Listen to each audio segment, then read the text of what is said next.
Hello, my name is Father Jason Cargo, and I'm here with Nancy Rabel, our artist who made a lot of the beautiful art here at St. Joseph Catholic Church. One of the pieces of artwork that we have that's become known as the icon of our parish is our beautiful crucifix. And every single church has a crucifix. A lot of churches will have a crucifix made out of wood, and ours is very unique because it's a crucifix that is designed specifically for St. Joseph Catholic Church. And it's a painted crucifix done in an iconographic style. Every church needs a crucifix. The reason for a crucifix is because every single Mass is the representation of the sacrifice of Jesus Christ. The crucifix is not a sign of death, but it's a sign of victory, a victory over death that Jesus wins for us. So it's actually required that every single church has a crucifix, and even Pope Benedict XVI says that the crucifix can be the common east, the common sign of the resurrection, where we can face that crucifix and recognize that we are a people of hope. And so today we are going to be talking about our particular crucifix and the different styles and different imagery that we have in this crucifix. I'm delighted to be able to have Nancy Rabel speak as well about some of the other pieces of artwork that we have here at St. Joseph, the Stations of the Cross, the images around our statue of St. Joseph and the Blessed Virgin Mary. You know, artwork is so important. In his letter to artists, the late Pope John Paul II, St. John Paul II wrote, "Art must be perceptible and as far as possible attractive, the world of the Spirit of the invincible God. It must therefore translate into meaningful terms that which is in itself ineffable. Art has a unique capacity to take one or other facet of the message and translate it into colors, shapes, and sounds, which nourish the intuition of those who look or listen." Our church is filled with beautiful pieces of art. And all of this is meant to help us to experience the grace, the love, the goodness of what Jesus won for us. Let's dive deep into our crucifix and the other pieces of art so that we can understand more deeply God's message to us. So Nancy, this is a wonderful gift that you have given to our church in these beautiful pieces of artwork. I'd like to hear first a little bit about you, and if you can share with our community how you grew up in the art community, how you developed your abilities, and how you have enjoyed doing sacred art. I've always defined myself as an artist since I remember first grade. 8 crayons, the tree outside, green and brown didn't do it. So I have spent my life figuring out how to make my hands do what I wanted them to, and it's taken a lifetime, and it's everything. It's my whole life besides besides the people that I love and having family and all. But art is what I feel is I've been brought to do. This is the gift, and how am I supposed to give it? And I ask, and I get told. And this was a surprise in my life that came along. I'm trained so that my hands can do what my mind wants, and then there's also my hands are trained so that I can manifest the vision, the collective vision. And the other piece of it is I love art history, and so I know how this all comes along. And I value culture, I would say vertically as well as horizontally. It's not just now. Everybody who did art before me is working with me to me. And I'm learning from everything they've done. So how this came about was pretty interesting. I got my master's at University of Dallas. When I was well along, I had teenagers. And I had just finished, I went with Lyle Novinsky to Italy and did the tour of sacred sites for UD, and Assisi just hit me. So you fell in love with Assisi. I fell in love and got lost. The bus had to wait for my daughter and me. We were lost in Assisi. Did you have any particular churches in Assisi or Well, areas it in was- Assisi that you really enjoyed? Oh gosh, I've been there a couple times. Well, the San Damiano crucifix, of course, and the Francis Ness of the whole place. Yes. And came back just feeling this, this is just feeling something. I remember thinking, I wish I could paint a crucifix, but modern artists don't paint crucifixes. Yeah, I wanted to do something like Damiano, but you don't just do that. And so Father Don called me and said, I've got a crucifix I'd like you to paint. I said, oh, okay. that was it. Now, how did you know Father Don Fisher? I didn't know Father Don Fisher. He was the chaplain at University of Dallas. And Lyle Novinsky, he said there was one person who could do this. And it was me. And so we started. And I told Father Don I'd love to do that. He said, but and his motto was the Arezzo Cimabue crucifix, which is pre-early Renaissance. And can you describe that crucifix? Yes, well, I will. It is in keeping with this one. It's very, Okay. and he said he wanted something like this for his church. He had just gotten St. Joseph's Catholic Church of Richardson, and I said, well, I'm not that one. I'm not a monk. I'm a modern artist. I can't write. You know, you write icons. You don't paint them. You write them. And I said, I'm just a modern artist. I could make a modern version of what that was, but I won't do a reproduction copying what was done. But I will do a modern version for a modern church with modern people, something to talk to them. And he said, all right. We had to get to know each other. He not trust me exactly, see what I could do. And so I did a half-size pencil drawing of it, which I think is still here somewhere.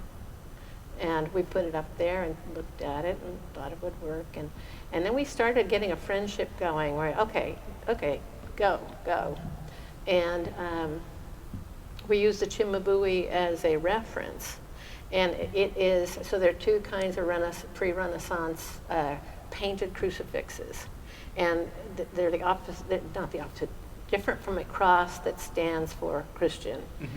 A crucifix, a painted crucifix is a storytelling. Yes. And there are two kinds. The San Damiano is the one that people know well from Francis, and that's Christus Triumphus, which is the resurrected Jesus looking at you and saying, I've been through it, it's okay.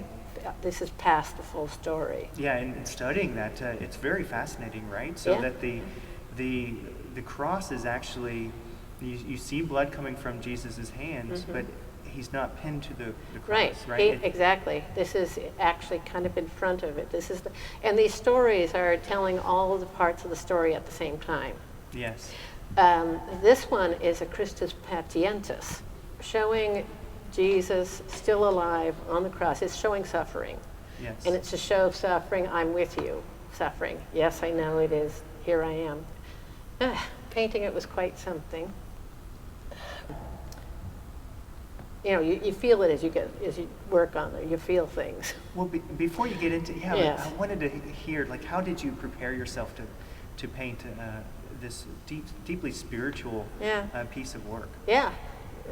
Did you have some sort of prayer regime? You know, the Syrian monk that would have maybe written the icon of the San Damiano cross would have gone through a period of different prayers, maybe had some fastings and things like that. I'm sure there was a kind of a spiritual regimen that you did to prepare yourself. But what I do, I've tried different regimens, but I'm an artist, and so yes, it is my being, and yes, I follow it. I simply follow it. I listen. Yes. I listen to the small, still voice. And if I ever, and as an artist, I go the opposite of words. I try to go pre-verbal, try to simply be. And the more I try to explain it, the more I can't, it's authentic. I can't authenticate what it is. I just try to be and trust and somehow get led. and I'm always surprised. Yes, yes. You hear that voice that invites you to move the pencil in that Yeah. direction or Yeah. the paint in that direction. And it's not even a voice, you just get into a state, and then afterwards you go, oh, did I do that? Oh. You know, it's not magic, but it's just, you just allow. Now, Nancy, I have a great appreciation for art. The parish knows that I'm helping create a series of the life of St. Joseph on our walls Yes, in the hallways, yes. and working with an artist to do that. And I'm able to see things, but I'm not able to translate them into a paint stroke or a pencil. I do stick figures. It But- takes a lifetime of making your. But what I was able to learning. do was mosaics, and so there's a couple pieces, Yeah, mosaic saw that. pieces that I've done, and I understand that. You know, as you start to do the pieces, there's a rhythm or state that you start to experience as you move these pieces or create the piece of work. Yeah, yeah, and it's once you start feeling that, you have to do it again. Yes. it's a state of all rightness, of following something. All right, I'm here, I'm now. This is happening. So Nancy, let's talk about the crucifix particularly, and the different themes that we find in this crucifix. Right. You're mentioning that it comes from Chimbue style, right? Mhm. And that Jesus is alive on the cross, so he's Right. not yet passed away. Right. And that's a big important distinction that this crucifix has from a lot of other crucifixes, Huge, right? yes, yes. Can you describe like the movement between you and Monsignor Fisher that made the decision to have Jesus alive on the cross? Yes, I'm trying to think of the name of the book. We did read a book together. I think it was Okay. Renee Girard. Renee Girard, okay. About, and there was a Flannery O'Connor chapter about Jesus throwed the whole thing off. And it was about the idea of a God on the outside versus a God man in humanity, that the suffering, instead of making a sacrifice, this is the idea of the eternal being, being with us in the sacrifice. Okay, yes. And so that was the mode we went into this with. All of us are experiencing sufferings in our life at any given point in time, emotional or physical. And so to me, this is a great sign that Jesus is with us in the midst of his own sacrifice. That's his the own point. sufferings. That is how I looked at this as I painted it. And then there's other components that are very unique here, different figures and different shapes and symbols. Let's talk about the figures a little bit. Okay. The first figure is on the very top of the Yeah. crucifix, right? Joseph. Saint Joseph, Yes. awesome, our patron saint. And he's holding a couple of things, right? Can you describe a little bit about your mindset on how that Yes, came about? they are craftsman tools. He's a carpenter, and it was a square, and I think it was kind of a pliers with that. We wanted things that just basically, you don't want hammer, you don't want things that will make people think specific things. We wanted him just to be up there ready to work and looking down and saying, okay, let's go. And the choice of Saint Joseph was Because of this church. The Oh, church, yeah. right? Yeah, and so, okay, so the reason to do this is your music minister back then said a wonderful thing. He said, this is like a new branch on a very old tree. And so what we wanted to do was honor the tradition, but make it something that's specifically for this church. This is to ground this church here in Richardson, and not to be a copy of something in Italy from Yes. then. This is to be, and so St. Joseph absolutely was it. And I believe that Father Don said St. Joseph was his prayer partner. I'm sure he did. So Beautiful. yes. Mhm. And that carpenter square is a very common theme within Yeah. artwork depicting St. Joseph. It's one of the signs of St. Joseph. That and, Right. and a couple, usually two pigeons or two doves is another sign of Yeah. St. Joseph, because he presented two doves. I think we have them in the icon for him back there. He has Exactly. 2 doves. Yes. And there's a figure at the very bottom, at the foot of Francis. St. Francis. Yes. Can you describe why St. Francis was included? Yes, Francis is the one who really popularized crucifixes. He's connected with the idea of it.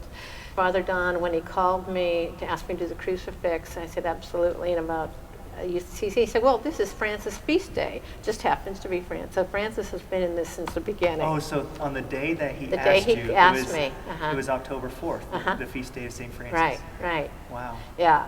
So What year was that? there's a good question. I don't know. I'm sorry, early 1990s. I should have been prepared. Numbers and I don't have a great Oh. relationship. Yeah, I think this whole renovation of the church was late 1990s. Was it late 1990s? Yes. Okay. But I didn't know what actual year that he actually began the commissioning project. I It know was- what was here before. You might remember Oh, that the- it was a mirror cross, right? Yes, it was a mirrored cross, and there was a big light thing up here, and there were numbers where the stations of the cross were, and Father Don said, I want to get sanctuary in here. I wanted to feel like other, and the numbers there, one kid said, yeah, we sit in section 3, like a football game. Now we want to know this is the third in the stations of the cross. That's not Yes. section 3. We want to change the spirit of sanctuary in here.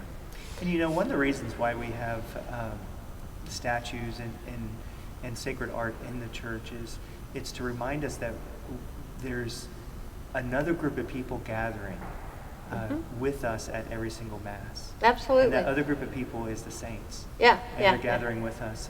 And that's these- the use of icons and things, is to have looking back, Yes. two-way looking. I love the idea of icons, Nancy, because for me, they have such a depth, and that's why pre-Renaissance style art, which you do so well here, you have that iconic component where it's almost like a portal into heaven, Yeah, right? yeah. Into the eternal realms. And the gold is to stand for timelessness. Time is face out of time. Back to Francis, his empathy. It was his, so the blood is flowing from the Christ's feet. Francis is holding him with his great humanity, and the blood is flowing down to below to a skull below, and that's Adam, and this is the blood of the new man redeems the old man, and Francis is part of that story. I was going to ask you what the skull symbolized. So the skull symbolizes the old Adam, yeah. or Adam, and then one of the titles for Jesus is the new Adam. Right. The new Adam, yes, redeems the old Adam. And one of the titles of Francis is the second Christ. Well, that's nice. I didn't know. So it's very fascinating Isn't it? because he lived such an austere lifestyle and gave himself completely. And then, of course, he also had the stigmata. And then he rejuvenated the church, right? So that's a kind of a title that St. Francis has. Obviously, he would shy away from that. He would not want that because he knows he's just a mere man. He was humble, yeah. But historically, he was seen as such a powerful figure. So it still resonates. very appropriate for him Yeah. to be on a crucifix. And And there's two other people there, right? Oh yeah, but that blood, that's a traditional thing. All the images I have up there come from tradition. I didn't make any of them up. Yes. So that's important to know that this is not a new symbol. This is a historic symbol. So you were talking about the blood that was flowing. There's a couple places where the blood flows, right? The blood flows from each of the hands where the wounds are, and they flow into a couple things. Can you describe that a little? Into chalices, and it's not bloody. It abstracts as it comes out of his hands. It becomes floral, even maybe. And it is symbolizing that when you take the wine Eucharist, you are taking the blood of Christ. Yes. And when we were putting it up, there was a little kid here sitting in the middle who had been looking at the glass cross all along, and he said, "Oh, they say that all the time." He said, "Now I understand it. Now I see it." That was all right. We've done something good. Did you know that we still have the glass cross? Somebody told me that today. It's hung up in the Yes. school, and we still have your pencil drawing. The pencil drawing. And that's in our cafeteria. Wonderful. I'm So glad. both are preserved. Now, there's two other figures there on the crucifix. And can you tell us what those figures are? Well, there's the Virgin Mary, his mother. She's like this, and this is an ancient symbol of mourning. It's from Greek on. This is the hand on the cheek. I did not know that. Okay. Yeah. Very cool. And it's eloquent, I think. And I think that's on the Arezzo one. I think she and John are, and the other one is John the Evangelist. This is the beloved.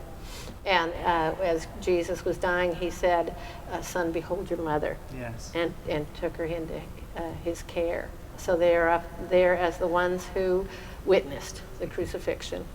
And we know that exactly John, the beloved disciple, the evangelist, was present at the crucifix. Right, and had Jesus' mother turned into his keeping. Yes.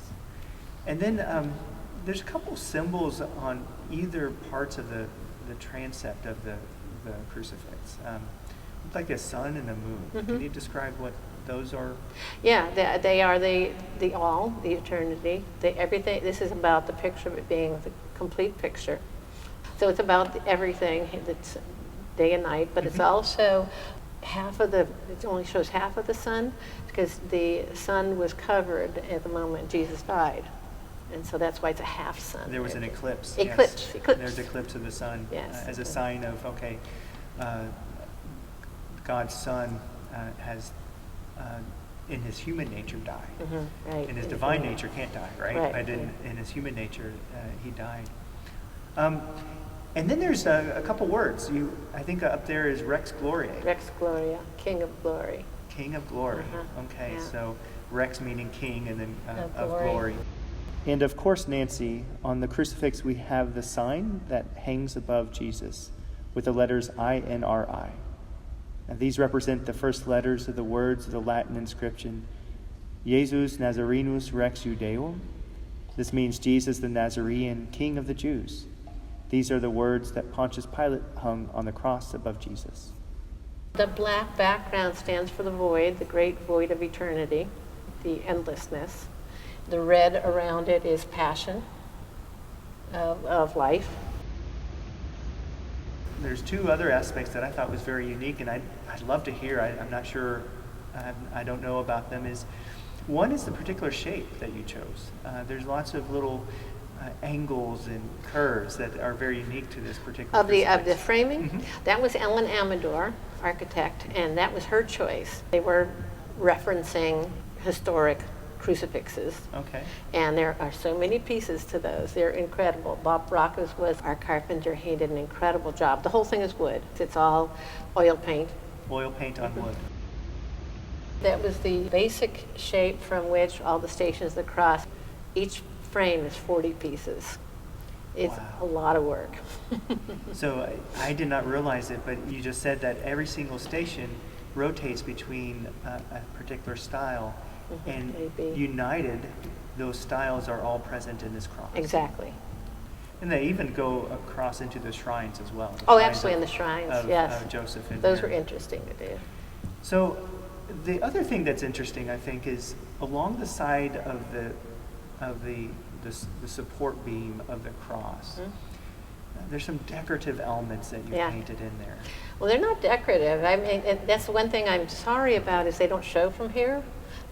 But those are the Vesica Pisces, which is the light body of Christ, and it's a sacred geometry, which I got into about that time. I wanted to know a reason for the shapes that I do with my art, and got into Fibonacci and sacred geometry and the geometry of nature. So if you take a circle and you scribe another circle from the center of that one, the two circles overlap and make a shape like that. And this is eternity and temporality, and this is where action happens, where they overlap. Beautiful. And so that's what you wove into the So that's what's there, and the ones at the top start as the colors of Christ and go on down, down, down. Then they change subtly. At the bottom, they've come to the colors of regular life with Francis. They turn to Francis colors. Wow, that's extraordinary. No, I've looked at the painting, and there's just so many depths and so many levels to to the painting? Yeah, it's a language, and this is a cultural language. Like I said, I use the hands to speak a language for the culture, and the language is already there. I'm just adapting it to this particular time and place, and passion. Is there any other kind of unique things of this crucifix painting that we haven't talked about that you'd like to share? Well, there's the Alpha and Omega, Mm-hmm. the beginning and the end, which is similar to the sun and the moon, the everything coming into it. And Alpha Omega is the Greek, the big first the- letter of the Greek alphabet, And the last, letter. yes. So and that is often in crucifixes. And then the Christ figure himself. He's got the cruciform halo. He has his hair is lighter on top, which is to me light coming down. It's been interesting to have people react. Not quite sure, what that is. Light coming down, and he's wearing a loincloth. It's a sacerdotal loincloth, so it's what a priest would have worn in Israel to sacrifice a lamb. Wow. But he's wearing it himself, so it's Well, he both. is the high priest, right? He's the priest and the sacrifice. Yes. And it's just to me, it's saying everything is all one, it's all together. And of course, the wound in the side. I would say when, painting, you start out painting, measuring and and you get into it more and more. And getting into painting the Christ face, and I do portraits too, and as you do them, they become more real. Yes. And then you start feeling like you're actually painting on a nose, and you're actually going back on a head. Something important I did with this particular one was a Christus Patiens, Jesus is still alive in it. And so I made him with his eyes just slightly open. Mm. He's just slightly looking back. What do you think he was thinking at that moment? I'm with you. Yes. Here we are. Here we are, and if I can take it, you can take it. And the hardest part was putting the crown of thorns on. It felt like I was sticking thorns in flesh. It really felt like it. Wow. It's very hard. It felt like I was a perpetrator. So and those things surprised me when they happened. They absolutely surprised me. So, By his wounds we are healed. Oftentimes, Nancy, when artists paint human figures, they take a model to paint a figure, right? And so who was your model for Jesus? I've gotten to the point where it's internalized. I can just do it. I don't need a model. So the Word of God was your model. Yeah. I mean, you keep painting at it till you see the face. You keep painting at it. It's just something that I can do. I mean, I'm not a portrait artist. I don't enjoy doing them because people always think there's something wrong with them. But I can just paint a face. And if you use a model, that takes away from the actual relationship I have with the painting. Well, the crucifix is, as I mentioned, one of the icons of our parish. Mm-hmm. And people come here and they comment all the time how much they love the crucifix. And even the geometry of the church, which is kind of done in a Sienese style, Right. where you have It is Sienese. these lines, and all the lines move to the crucifix. And Right. if you stand at the baptismal font, you can see how all the lines direct your attention straight to the cross. Right. And that really helps it become that icon and centerpiece for the parish. It was consciously done. Father Don and I, and by the time we got to the stations, it was just do it. We'll find out what happens. And we did them as they were. The inspiration came. We didn't do 1, 2, 3, 4, 5. Oh, I figured out 3. Okay, figured out 9. Which was the hardest station to paint? Ooh, there are 2 of them. One was the nailing. Nailing, Yes. again, I just feel the nail going into his hand. It was hard to compose that one, by the way, to get the horizontal into but that nail going, it's horrible. think it's taken from the cross, "Thy will be done." Mm-hmm. My husband was dying, and I was working on that upstairs. Oh no, I got a call that the cancer had spread and there was no hope. I got a call from my husband, and I was writing "Thy will be done," and nope. Okay, this is too much. No, "Thy will be done." No, nope, nope, nope. My will be done. And I had to deal with that. I had to deal with that. So it was a big lesson in me not controlling things going along. I mean, it was incredible timing for me. It was almost as if the Lord was speaking through the very artwork that you were creating and consoling you and helping you. Or challenging me. Or challenging you, yes. Oh yeah, you think you can control this? You cannot. Yeah. So those were hard, those were really hard. I'm a mother, I'm a fierce mother, and my kids came first and my art came late. I'm fully involved in my art now. How many children do you have? I have 2 children in their late 30s and 40s, late 30s, 40s, and grandkids. But mother, all my artwork comes from mother and woman, me. I paint as a woman, a fierce woman. Mm-hmm. And that one, the deposition has Mary holding Jesus, and everybody else is around. Mother's not going to be anywhere else. She's going to be the one right there. Yes. And their halos intersect. Oh, wow. And that's an important mother statement to me. Yeah. I mean, once you have the child within you, the child's always within you. Yeah. Yes. I found that's true with grandchildren as well. So let's talk about the shrines, the Mhm. shrines to Yeah. the Blessed Mother and to St. Joseph. Yeah. Now, those statues used to be on the walls where we have banners now. Exactly. They just stood and they just were there.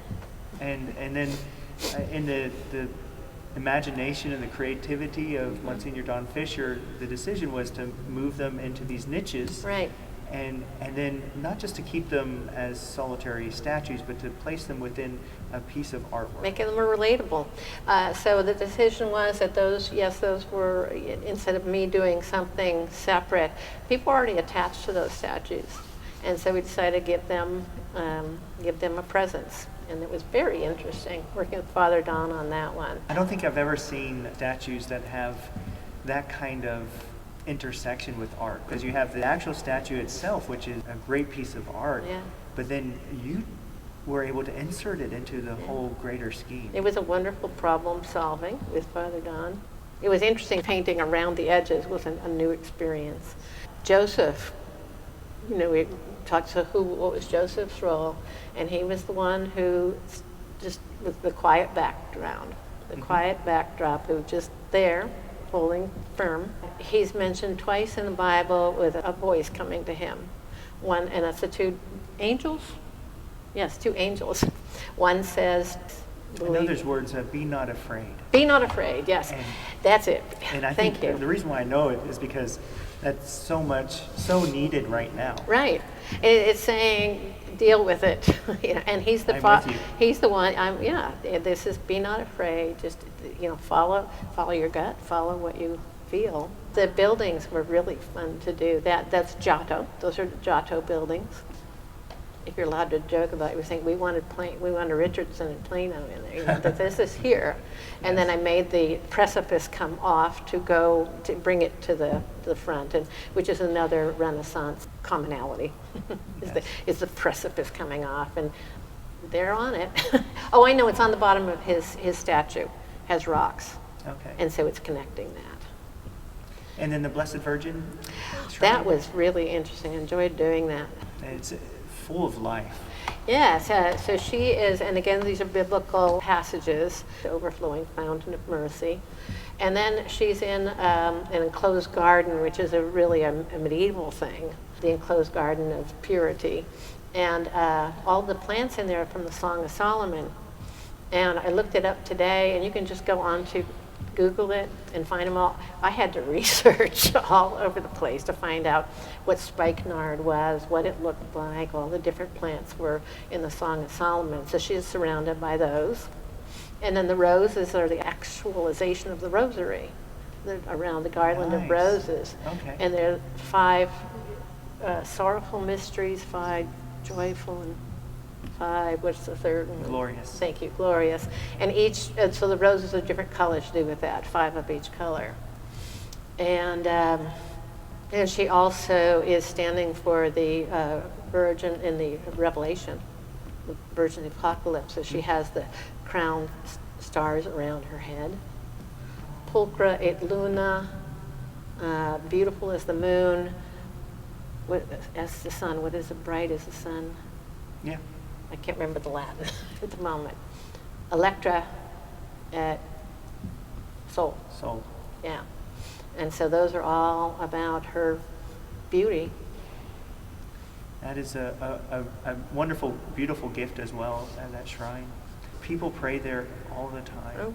I saw some women there who were so happy that. And by the way, Jimmy Cinquemani designed the candelabrum to go with it, to be the flowers, to look like flowers around both of these. Okay. So they were to be continuation of her And who garden. is Jimmy Cinquemani? Jimmy Cinquemani is a wonderful metal artist, and I think he did the doors back there. He did, if it's metal, he did it here. He's just wonderful. I would like to know, how long did it take you to do these pieces of work? A long time. Was it like a year, 2 years, 3 years? Oh, 8 to 10 years? 8 to 10 years. And I was a mommy at the time too. Okay, wow. And and you don't just do them. I mean, these are little tiny paint. I'm doing my own paintings now, and a big swashy, messy. But these tiny, tiny, tiny. I mean, you've got triple aught brushes. You teeny, and you've got a little face that big, and you're trying to make an important expression in it. It just doesn't happen. Now I got to ask you, because you're a mom and you had children at the time. Probably they saw the studio. They probably saw the. Yes, they Did knew they how to have gesso. any little dots or any little paints that they actually put on the pieces? That's secret. That's secret. That's the between Easter them egg. and me. I'm sure there are. So Yeah. one of the artists I work with, I saw a photo of his daughter, putting something on Oh, one yeah. of the paintings. Yeah, my kids went to the other side of the brain, but they're creative. But they grew up in the studio. They knew how to gesso. They knew what to not touch, and they watched it all happen. And when I worked on the crucifix, we were trying to get it done for Easter. It was all night, every single night. And my daughter would run a bath for me and put chocolate on my pillow when I'd finally get to bed. How So wonderful. they were involved. And so you were able to complete it for Easter. We made it. Wow. We made it. What was the last brush stroke where you said, okay, now it's complete? Good question. Well, probably the last thing I do is put on the lettering. Yes. You're doing the details, pulling that together. In that same line of thought, what was the first brush stroke? Oh, just color. Just, you Just wash tape the it whole off. thing. You tape off, here's the black, here's the drawing. You tape it off and do the colored backgrounds. And then the figures come in last. Then you put the life in it. Yes. Okay. One thing I do want to say was when, this is my hands making artwork. And, oh, good, it's coming out. Oh, darn, oh, good, it's coming out. Oh, it's done. Put it up, which was a whole story in itself, getting it up there. And, whew. Then there was the dedication. And I was standing in the back, and I love becoming anonymous with this. This is important that this is the church's art. Father Don did the dedication, and this place was completely filled, and everybody had their hand up like that To toward bless, it. Yeah. Like, something's happening. Something's happening. And this is incredible. Something's happening. And it became the church's piece at that moment. It wasn't my moment. artwork at all anymore. I had nothing to do with it anymore. It was really something. Wow. It was really a moment. Was that a hard moment for you to, like, you're letting it go? Not at all. And I Not would at all. imagine it almost like a a father handing his daughter over to her Yeah. husband to be. Yeah, no, it is a, Yes. it worked. It worked. And that was a surprise. That was a surprise to me. I was just sad we got it up there. It was good. It was together. It was on time. No, it was just a beautiful moment. And I'd like also to know a little bit about what you are doing now. Can you describe the experiences and things that you're doing in Corsicana? I'm doing what I never thought I would do, which is to be in Texas. I'm from the East Coast and West Coast. Ended up marrying a Texan after my first husband died. David and I married a few years ago. That kept me here. And the kids are grown, so painting art comes first. And I want to see what my individual vision is. I want to go inside, so I stopped doing galleries, I stopped doing commissions, and I have a 5,000 square foot 1920 old grocery store there that I'm filling with my mind and having a wonderful time. And we have started an artist and writer's residency there, Corsicana Artist and Writer's Residency. Kyle Hobrock asked me if I'd do it with him, and I said no, and that was 12 years ago, and we're doing it.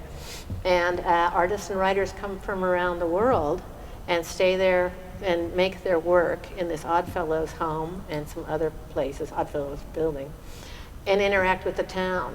And so I feel like that's the mission we're on now, is that all the people left for the city and all the people stayed in the town and don't talk to anybody. Well, we bring people from around the world that come into this town, and I'm finding relationships happening. And as we were saying, Alfredo, art is a language the world needs. Yes. And these kids need to meet real artists who are really making things from inside instead of copying, whatever it is of the moment. What style are you kind of most fascinated with right now and that you're kind of focusing on?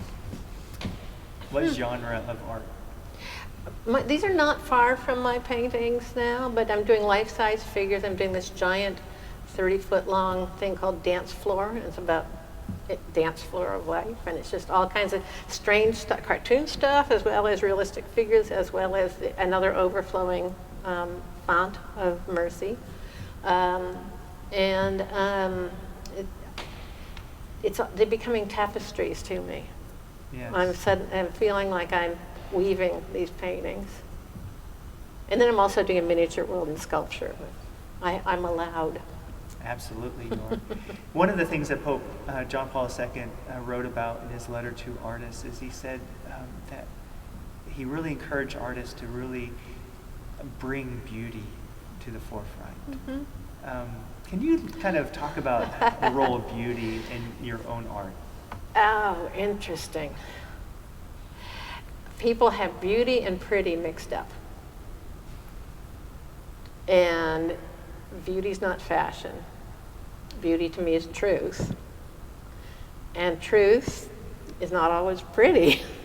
Truth can be hard.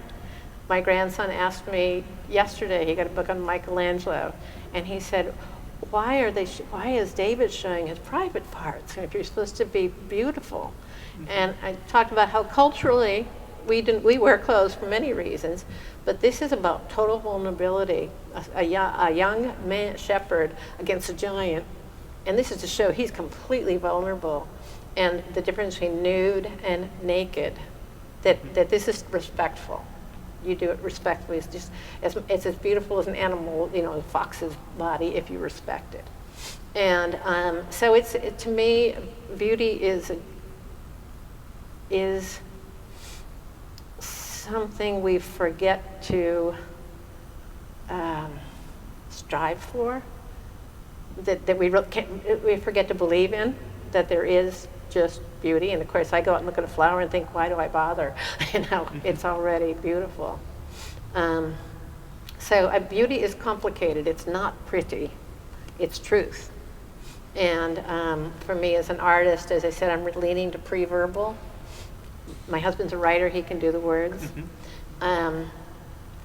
Beauty is finding truth with what my tools are. And I don't know what that is. I'll find out. I keep all my life. I'll keep on it. And one of the beautiful things, one of the great things is that the artwork actually can express the story of beauty, right? Oh, absolutely. So it can not just take the snapshot. Yeah, there's still shot artistry and everything, but you can actually express the beauty in the whole story. In the story and in just this thing called color. I have baby grandkids in there. They're still at the wonder of the whole thing. Just to be able to be alive is a wonder.